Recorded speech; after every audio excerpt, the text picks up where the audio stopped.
Hello and welcome back everybody to believe study. आज हम इस वीडियो में देखने वाले हैं जो सारे के सारे इंपॉर्टेंट डेरिवेशंस है करंट इलेक्ट्रिसिटी चैप्टर नंबर जो 3 है वो उसके सारे के सारे इंपॉर्टेंट डेरिवेशंस हम देखने वाले हैं। चैप्टर नंबर 1 और 2 के डेरिवेशंस हम ऑलरेडी कर चुके हैं, उसका वीडियो मैंने चैनल पर अपलोड कर दिया है।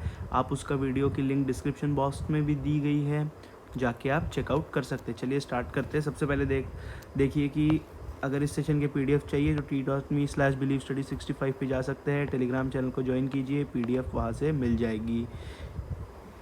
और हाँ, एक और बात, ये जो सारे के सारे हैं, मतलब सारे के सारे जो डेरिवेशन है बहुत ज़्यादा इंपॉर्टेंट है और वो एग्ज़ाम में आने के चांसेस बहुत ज़्यादा है, क्योंकि बोर्ड एग्ज़ाम में मोस्टली थ्योरी टाइप, मतलब जो लेंदी क्वेश्चंस होते हैं वही टाइप के पूछे जाते हैं, इसीलिए आप ख़ास तौर पर इससे ध्यान दीजिए। और एक बात मैं बताना चाहता हूँ कि अब ड्रिफ्ट वेलोसिटी पे कुल 3-4 टाइप के केसेस बनते हैं। मैं 2 टाइप के केसेस यहाँ पे कवर कर ड्रिफ्ट वेलोसिटी पे, हाँ 3-4 लगभग 4-5 टाइप के केसेस बनते हैं।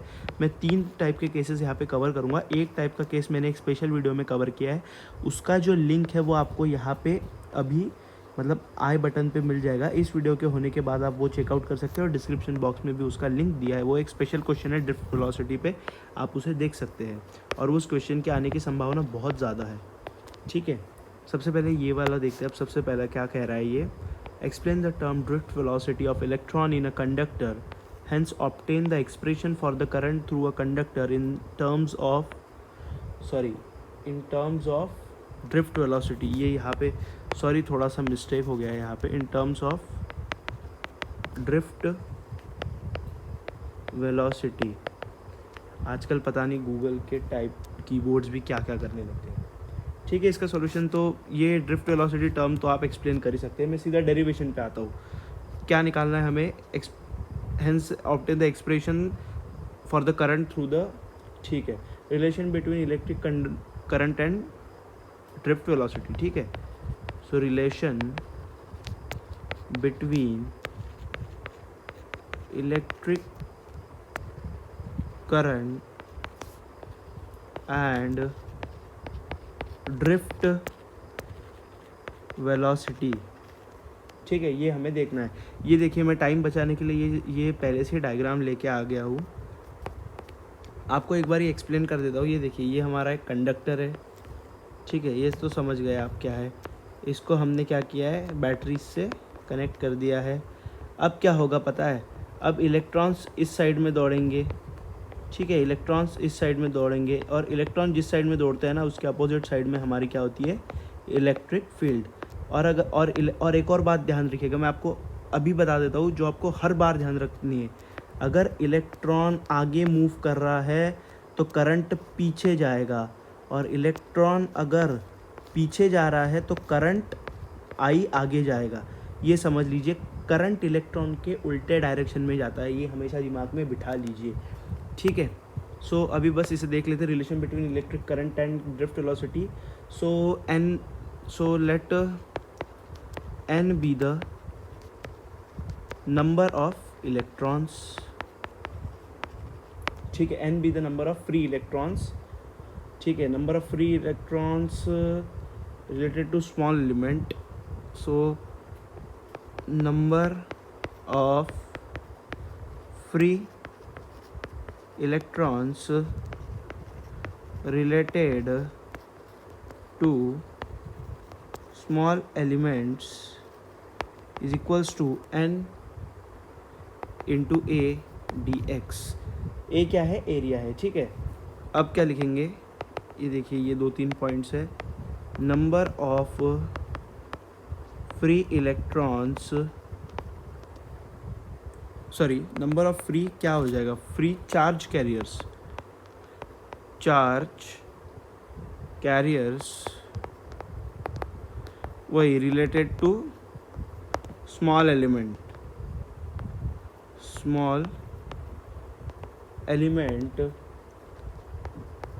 ये क्या हो जाएगा, NADX इंटू E। ठीक है, सो अब हमारा करंट क्या हो जाएगा, current will be equals to I is equals to DQ by DT। Hence I हमें क्या मिल जाएगा, NEA DX upon D T, ठीक है। ये हमने पिछले जो ये यहाँ पे डिराइव किया उससे ये हमने लिख दिया, ठीक है। आई इज इक्वल्स टू हो जाएगा N E A D X by D T, क्या हो जाएगा, D X by D T हमारा होता है V D, so hence V D will be our drift velocity. देखिए कितना आसान है, जिनको याद नहीं हो रहा ये रट के चले जाओ, ये जो सेंटेंस, ये जो लाइन्स है ना, ये रट के चले जाओ, मतलब इतना भी कठिन नहीं है। एन क्या होता है, एन मतलब होता है नंबर ऑफ फ्री इलेक्ट्रॉन्स, ठीक है। और क्यू मतलब क्या होता है, ई मतलब क्या हो जाएगा फिर, number of free charge carriers, ठीक है। कोई इतनी बड़ी बात नहीं है। चलिए नेक्स्ट इस पे चलते हैं। अब नेक्स्ट बोल रहा है state Kirchhoff rules, explain briefly how these rules are justified. ये मैं सर्किट पहले से ही लेके आया हूँ। आई थिंक एक गलती हो गई है यहाँ पे, हाँ ये सर्किट का काम अभी नहीं है हमें, इसमें दो कंडीशंस के सॉरी दो केसेस होते हैं इसमें, तो ये वाला सेकंड केस में यूज़ आने वाली चीज़ है, ठीक है। इसे हटा देते, कोई दिक्कत नहीं, ठीक है। तो सबसे पहले क्या करेंगे, बस दो प्रकार के होते हैं। सबसे पहला होता है KCL, जिसे हम कहते हैं किरचॉफ करंट लॉ, और सेकंड होता है KVL, जिसे हम कहते हैं किरचॉफ वोल्टेज लॉ, ठीक है। अब सबसे पहला वाला हम देखेंगे जिसे हम क्या कहते हैं KCL। ये पूरा लिख लीजिएगा एग्ज़ाम में KCL को, और इसे और एक नाम से भी जाना जाता है जिसे हम कहते हैं जंक्शन रूल। अब इसमें होता क्या है ना, एक पॉइंट होता है वो, देखिए मैं साथ ही साथ आपको एक्सप्लेन भी करता जा रहा हूँ। इस टाइप का कंटेंट आपको यूट्यूब पे मिलना मुश्किल है, आप इसीलिए मेरे चैनल को सब्सक्राइब कीजिए, वीडियो को लाइक कीजिए और अपने फ्रेंड्स के साथ शेयर कीजिए ताकि उनको भी मदद मिल सके। मैं जल्द से जल्द बाकी के चैप्टर्स के भी डेरिवेशन लाने की कोशिश ज़रूर करूँगा, ठीक है। ये देखिए ये चार प्रकार के करंट आ रहे हैं, एक टाइप पे मिल रहे हैं ये। अब क्या करेंगे हम, एक काम करता हूँ, थोड़ा सा अलग चीज़ ले लेते हैं। देखिए I1 जो है वो बाहर जा रहा है, I2 अंदर आ रहा है, I4 अंदर आ रहा है और I3 भी बाहर जा रहा है। सो इससे हमें क्या पता चलता है कि किरचॉफ करंट लॉ क्या बोलता है, it states that the sum of current entering any junction must equal to the sum of the electric currents leaving the junction. मतलब मैं सिंपली आपको समझा देता हूँ, ये अपने लैंग्वेज में लिख लीजिएगा आप। ये क्या हो जाएगा, I1 प्लस I3 जो छोड़ रहे हैं, इस पॉइंट से जो दूर भाग रहे हैं उनकी एडिशन, और इस पॉइंट के जो पास आ रहे हैं उनकी एडिशन, मतलब उनका summation I1 I4 plus I2, ये हमारा सिंपली हो जाएगा KCL। इसे आप अपने इससे आप अपने क्या कहते हैं, अपने शब्दों में लिख सकते हैं कि Kirchhoff current law states that the sum of the current entering any junction must be equal to the sum of the currents which are leaving junction, ठीक है। ये हमारा KCL हो गया। अब हम कौन सा देखेंगे, अब हम देखने वाले हैं KVL। इसके लिए इसको वापस ले आते हैं, इसको इस साइड में लगा देता हूँ मैं। अब इसमें क्या होता है KVL में, इसका डेफिनेशन लिखवा देता हूँ। It states that the algebraic sum of all voltages drop in a closed electrical circuit must be 0। मतलब summation of V is equals to 0। ये चीज़ आपको हमेशा ध्यान रखनी है। अब एक बार सर्किट देख लीजिए, सर्किट को समझ लीजिए। ये एक सर्किट है, ठीक है, मान लिया, डब्बा मान लीजिए इसे। ये A पॉइंट है, ये B पॉइंट है, ये C पॉइंट है और ये हमारा D पॉइंट है, ठीक है। दो बैटरीज लगी हुई है। इसमें से क्या हो रहा है, इसमें से हमने करंट पास किया I, यहाँ पे पोटेंशियल था V1 पोटेंशियल डिफरेंस, फिर यहाँ पे पोटेंशियल अक्रॉस रजिस्टर, फिर ये R2 के अक्रॉस कितना था पोटेंशियल V2 था, फिर ये करंट यहाँ से आया, फिर से ये करंट यहाँ पे फ्लो हो रहा है कॉन्टीन्यूसली। ठीक है, अब हम इसे कैसे डिराइव करेंगे, हम सबसे पहले लिखेंगे इन लूप, जैसे हम ट्रायंगल में लिखते थे इन लूप ABCD, फिर से A लिखेंगे क्योंकि A से B ये हो गया, B से C ये हो गया, C से D ये हो गया, D से A भी लिखना पड़ेगा। ठीक है, इसका आप ध्यान रखेंगे एग्ज़ाम में। ठीक है, तो इससे हमें क्या मिलता है, V1 plus V2 plus E2 minus E1 is equals to 0।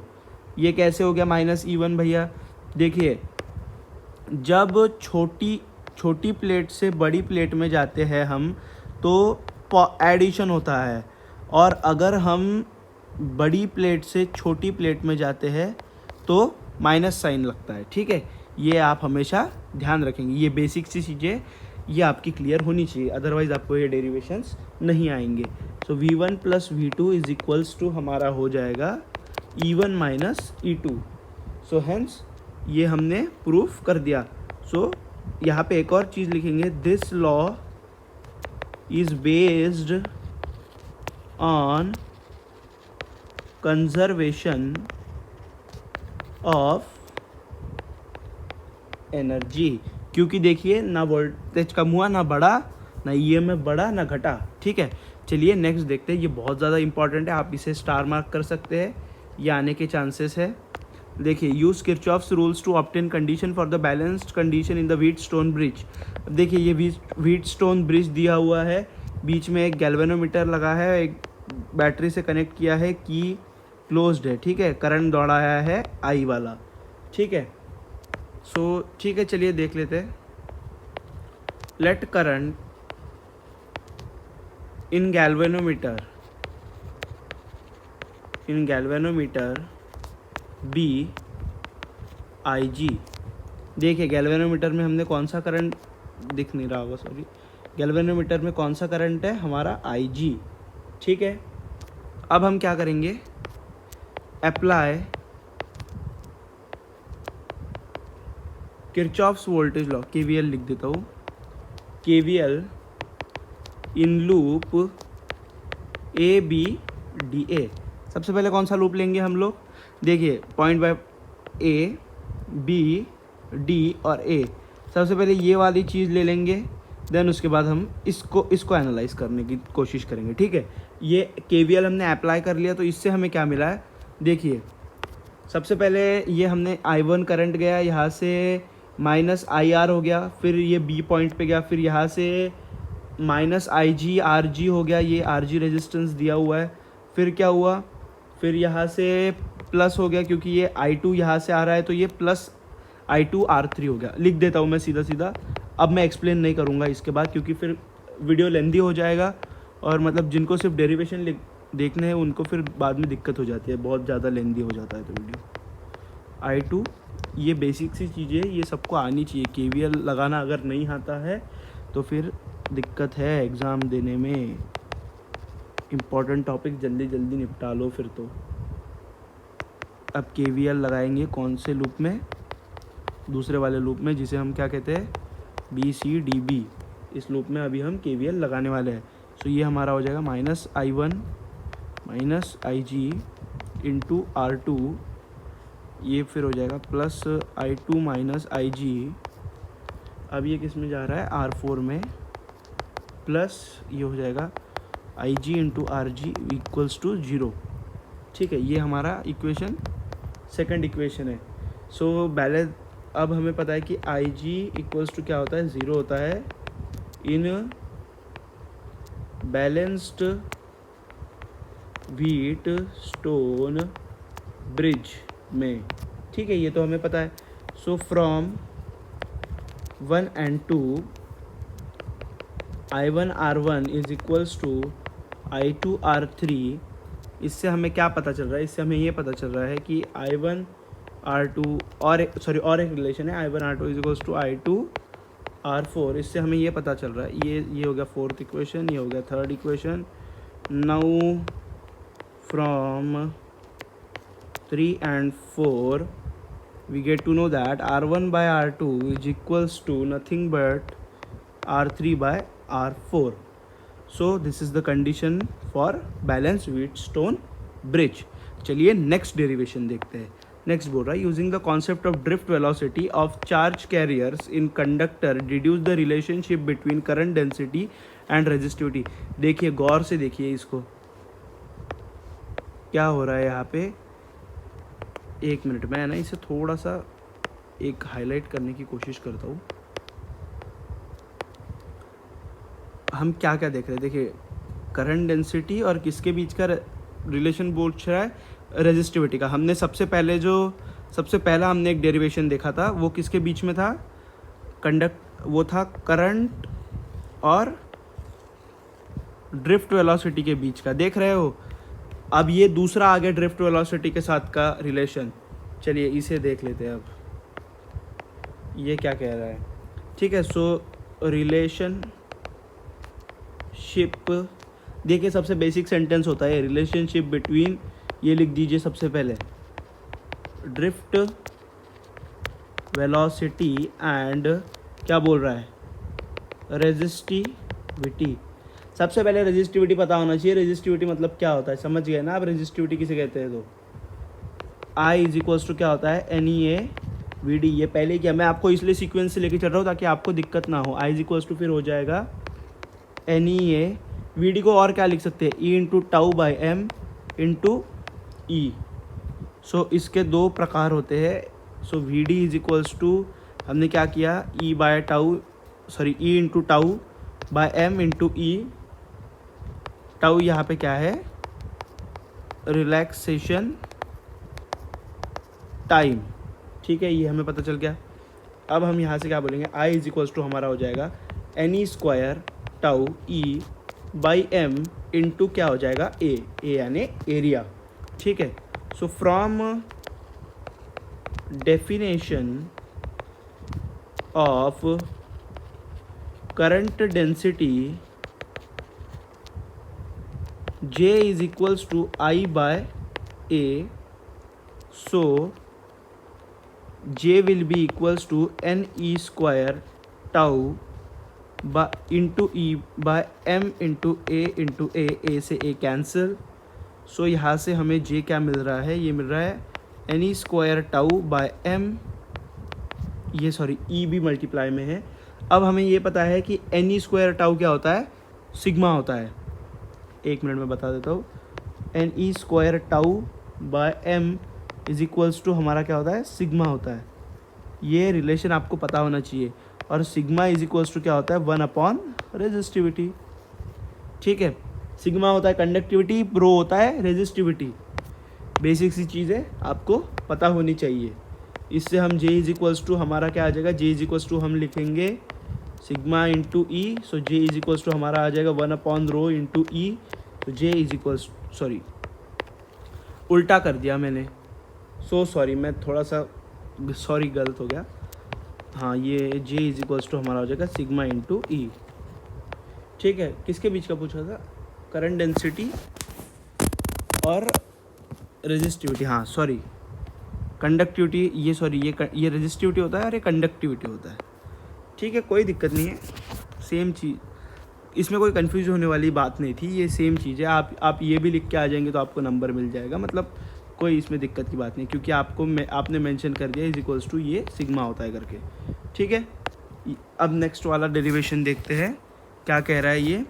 Using the concept of free electrons in a conductor, derive the expression for the conductivity of a wire in terms of number density and relaxation time, hence obtain the relation between current density and the applied electric field.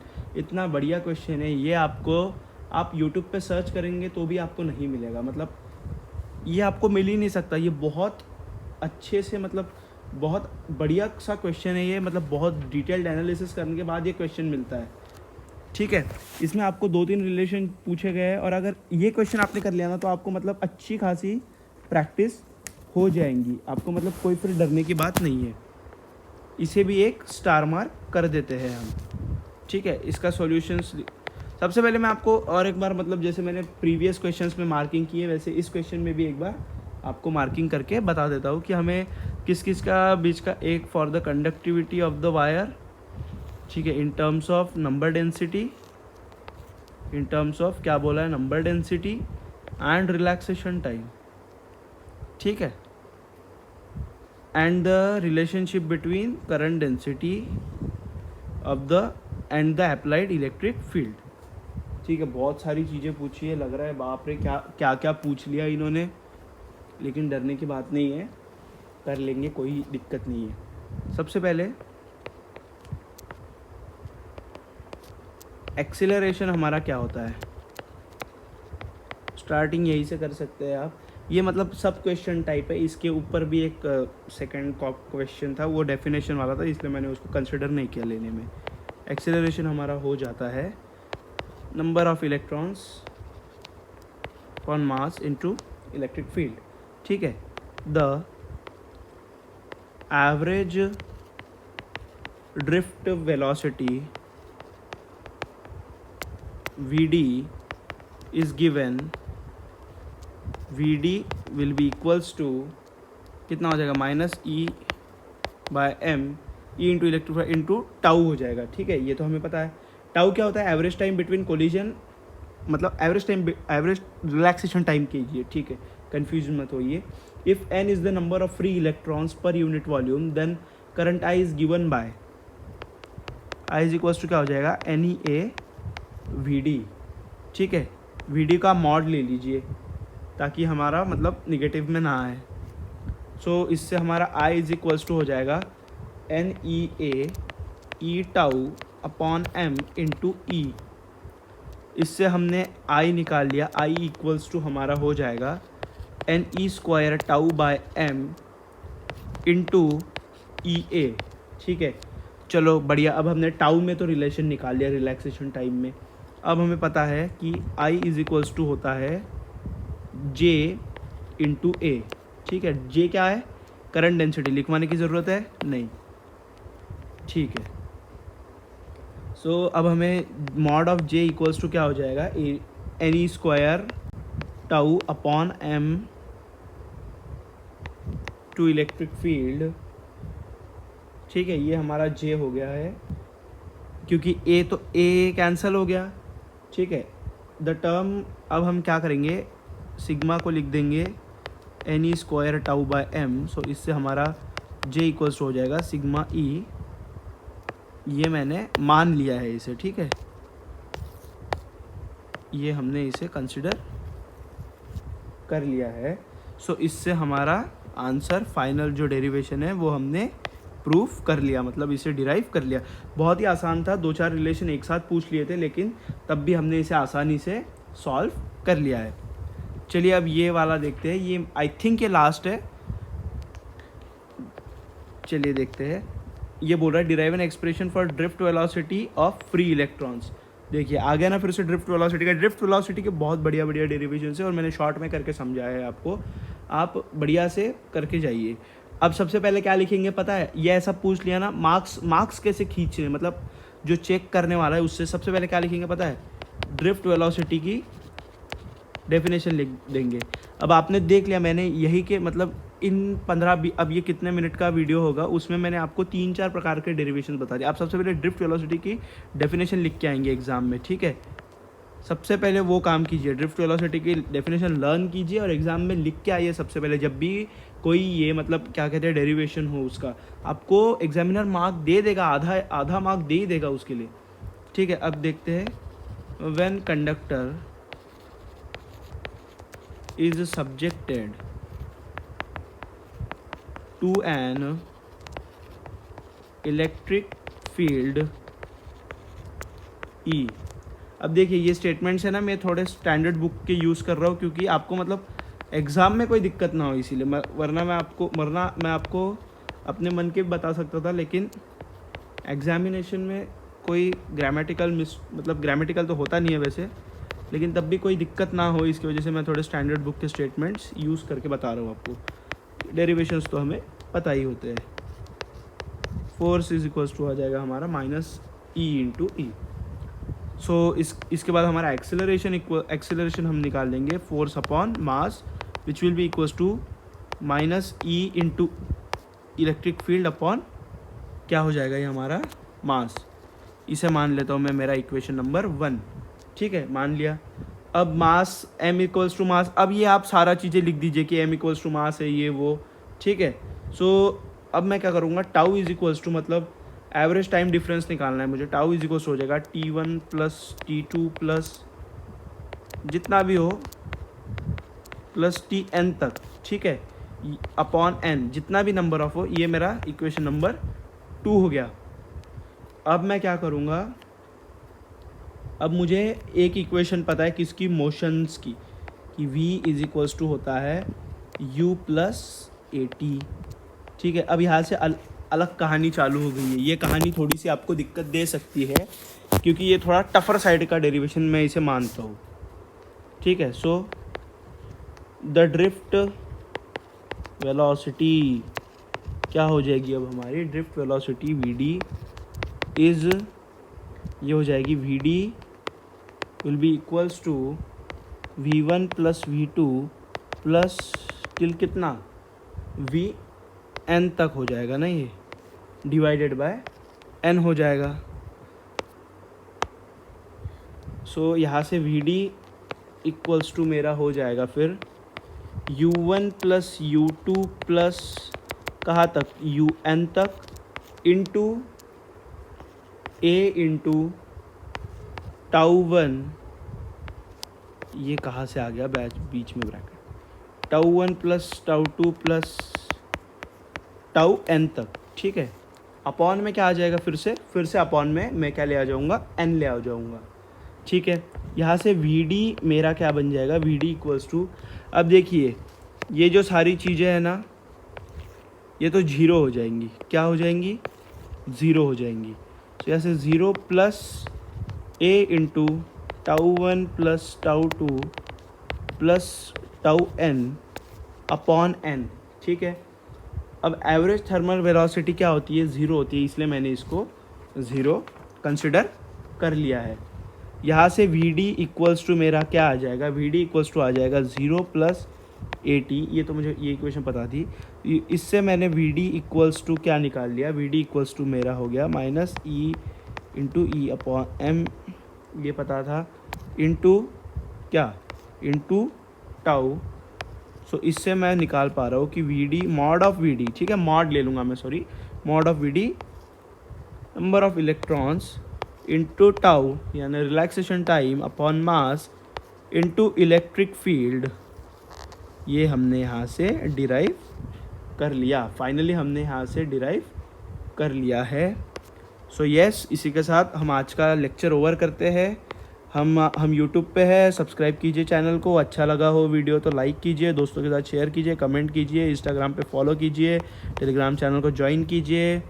और बस आज के लिए इतना ही। यहाँ तक बने रहने के लिए thank you so much and bye bye.